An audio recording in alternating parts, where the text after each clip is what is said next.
আপনারা যারা কোরবানি করবেন, আপনারা কোরবানির পশু কমে 1 সপ্তাহ আগে কিনবেন, কারণ আপনার উচিত এই পশুর সাথে একটা বন্ডিং তৈরি করা, এই পশুর সাথে একটা মোহাম্মত তৈরি করা, এবং আপনার জেনারেশনকে বোঝানো যে এটা কোরবানির পশু, এটাকে এইভাবে আদর করতে হয়, এটাকে এইভাবে পানি খাওয়াতে হয়, এটাকে এইভাবে সকালবেলা এসে গোসল করাতে হয়, এটা আমাকে পুলসিরাত পার করিয়ে দেবে। ঠিক কিনা জোরে কথা বলে?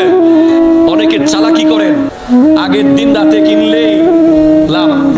অনেকে বলে যে দিদি যে বুগুই বিয়ারি হলে ফালাই ফালাই জেলিগুই এতে লইম দে, তো আল্লাহতে একবার আমার গরু কিনে লাগে দে রাস্তার ফালাই গিয়ে দিবে লম ফরতে না।